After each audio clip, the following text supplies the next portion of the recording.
প্রিয় ভিউয়ার্স, আজকাল আমরা সকলে কিন্তু মোবাইল ফোন ব্যবহার করি, আর এই মোবাইল ফোনের মধ্যে অবশ্যই ইনকামিং কল আসতে থাকে। তো আমাদের যদি কোনো কাজ কাম থাকে আর কাজ কামে ব্যস্ত থাকি, তাহলে এই ফোনটা কোনো একটা জায়গার মধ্যে রেখে দিয়ে আমরা কাজ কাম করতে থাকি। আর হঠাৎ করে যদি কোনো ইনকামিং কল আসে, তাহলে এই কাজ কামটা ছেড়ে দিয়ে এই ফোনটা হাতে নিয়ে দেখতে হয় যে কে কল করেছে। তো ফোনের মধ্যে এমন একটা সেটিংস আছে, এই সেটিংসটা যদি আপনি করে রাখেন, তাহলে আপনার ফোনের মধ্যে যদি ইনকামিং কল আসে, তাহলে যে নম্বর যার নাম দিয়ে আপনি সেট করে রাখবেন তাহার নাম ধরে ডাকবে। আর যদি আনসেটিংস করা নম্বর থেকে কল আসে, তাহলে নম্বরটা বলবে। তখন আপনি আর কাজ কাম ছেড়ে দিয়ে ফোনটা হাতে নিয়ে দেখতে হবে না যে কে কল করেছে। তো কল আসার সাথে সাথে আপনি বুঝতে পারবেন যে এই কলটা আপনি রিসিভ করবেন কি করবেন না। শুরুতেই আপনার ফোনের মধ্যে এই যে ডায়াল প্যাডটা আছে, এই ডায়াল প্যাডটা ওপেন করবেন।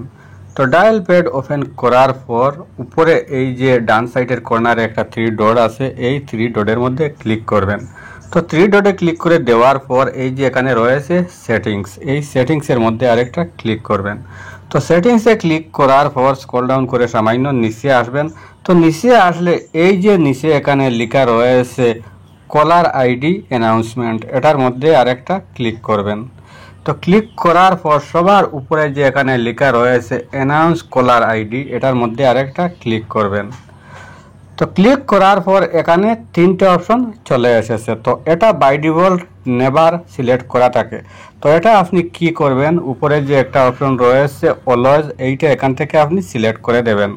তো ভাই, আপনার ফোনের মধ্যে এই সেটিংসটা করে আপনি অন্য একটা ফোন দিয়ে আপনার ফোনের মধ্যে কল করে দেখবেন আমি যেভাবে বলেছিলাম সেই কাজটা করে কিনা। যদি কাজ করে থাকে তাহলে অবশ্যই আমার এই চ্যানেলটা সাবস্ক্রাইব করে পাশে থাকবেন, ভাইকে সাপোর্ট করবেন, ভিডিওতে একটি লাইক দিবেন। আর যদি কাজ না করে তাহলে আমার ভিডিওর মধ্যে ডিসলাইক দিবেন, সাথে একটা ব্যাড কমেন্ট করে চলে যাবেন।